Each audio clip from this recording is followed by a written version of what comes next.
Don't you just love babies? Everybody loves babies, don't they?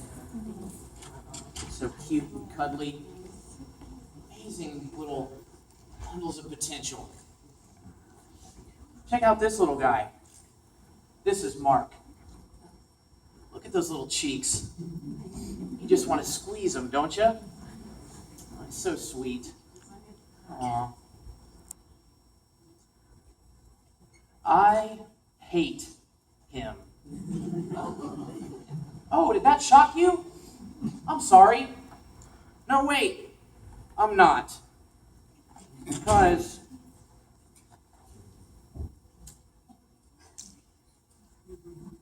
I'm the devil. Lucifer, may know me as Satan, the enemy. Been called Mephistopheles, Beelzebub. But you know what? None of that really matters. Probably the most important thing is that we just go on like this with most of you believing that I don't exist. So, back to Mark.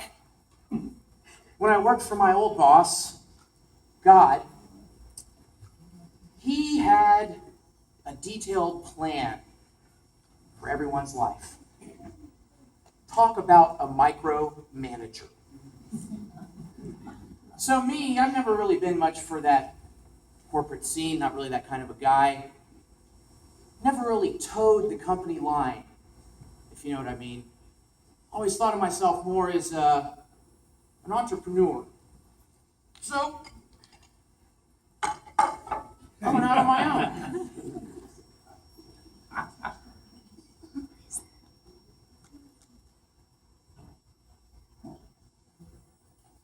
Since I've been on my own, I've made it my mission to destroy this plan, these plans that God has for everyone's life.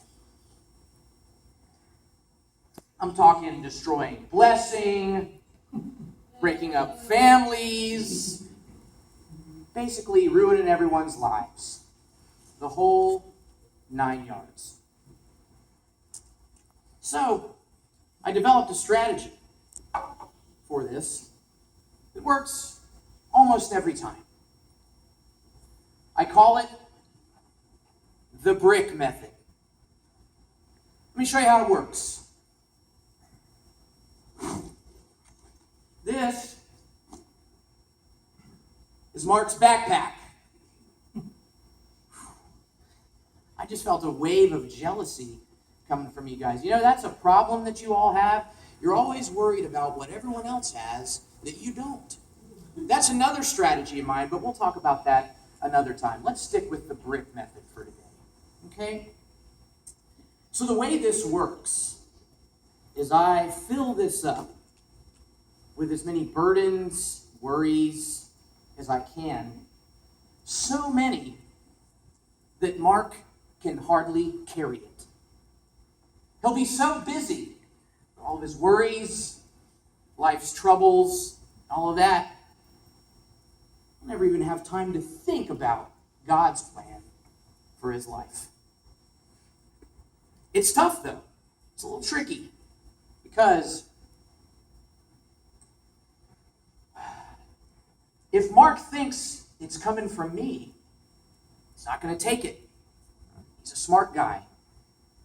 So I have to convince him, just as I've convinced many of you, that this is all just part of normal life. And it works really well. And I don't even get the blame for it. It's a lot of hard work, and it's a lot to keep up with. So let's begin, shall we? Let's take a look. Here's little Mark, he's playing. Oh, he fell down from the slide. Poor guy, he's crying there. There's Mom, not paying any attention. Mark gets up, goes to Mom, she's too busy, pushes him away, and then she yells at him.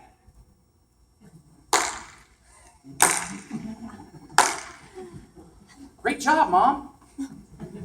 Damaging words spoken into his life at such a young age. Brick number 1.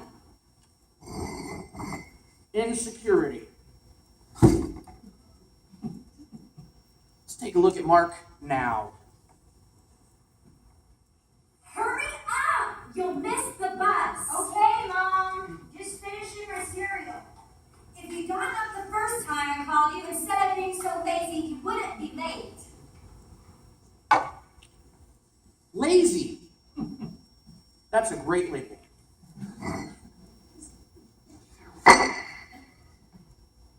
Let's continue. Hey, loser. Did your loser daddy ever come home? My dad said he probably left because of you. Leave me alone. Oh, think he's gonna cry? Yeah, don't cry. Rejection from his father. Bullied by his friends.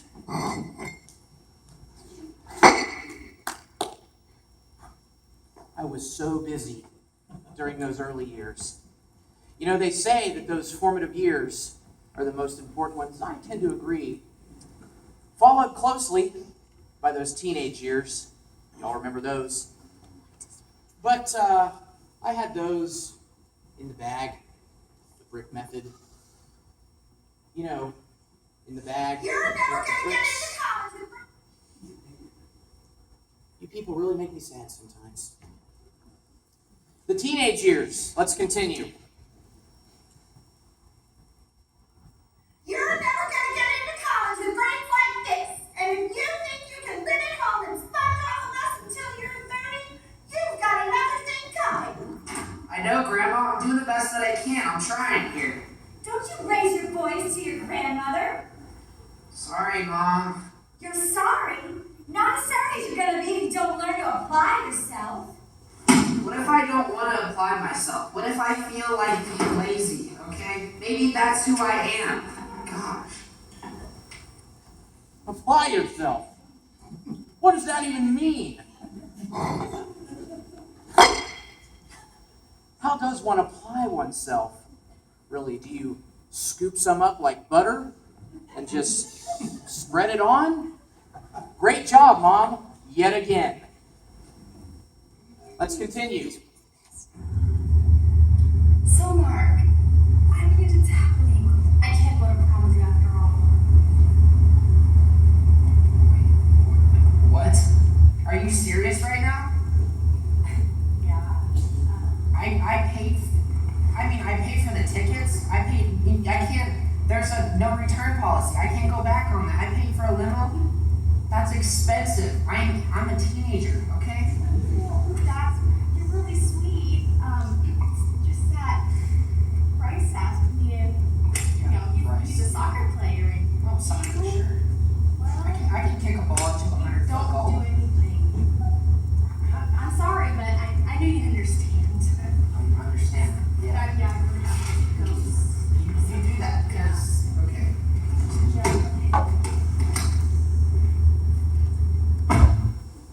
More rejection.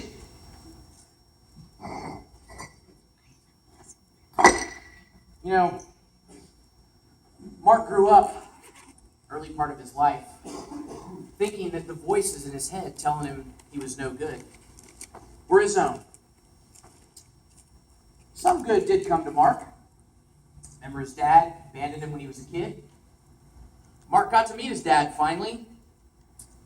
Sadly, about 2 weeks after he met him, Mark's dad died. Cancer. Aww. I took that opportunity to load Mark up some more. Grief and regret. Now, don't worry about Mark.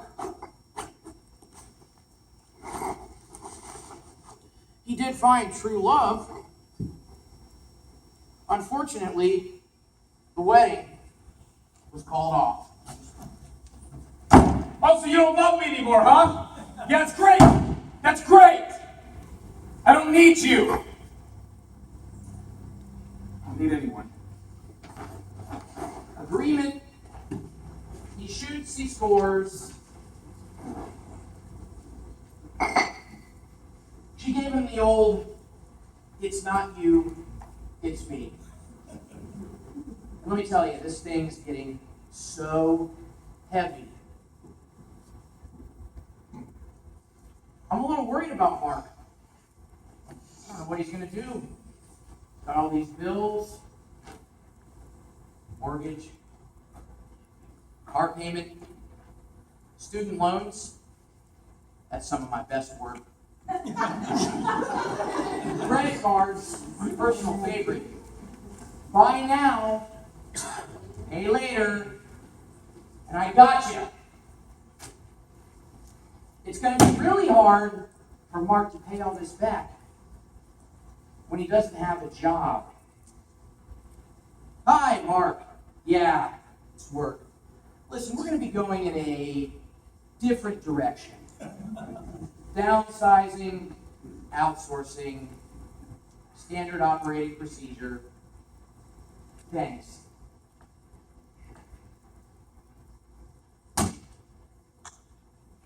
Things look bad for Mark. I don't know how much more he can take. I don't know how much more of this I can take.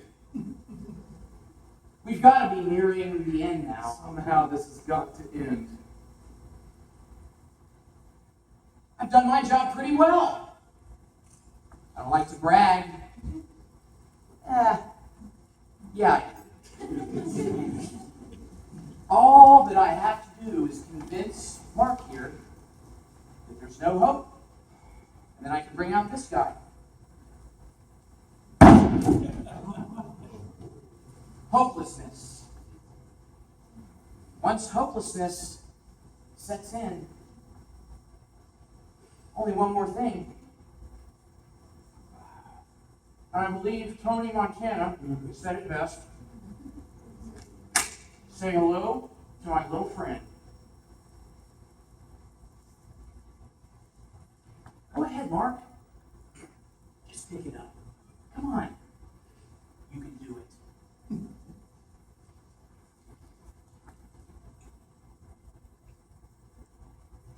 Oh, Lord, help me. No. Not that. This. I'm here. I can't bear with these weights anymore. How can you even talk to him? You're full of shame and grief and guilt. How can you call out to him right now? How? How can you do it? Please, Lord. Please somehow help me out of this mess. I've been waiting for this. All right, let's see what you got here. No, we don't want to do that. No, we don't need to do You've been busy. that. Yeah, this is some of my best work. I've been working a long time on this. Yeah, I think your work is done. You may go now. You know what? No. I've been working too long and too hard, and you're not. You haven't seen the last of me, and neither have any of you. He hasn't seen the last of me either. Mark, we're going to take these bricks out just the way they came in. One at a time.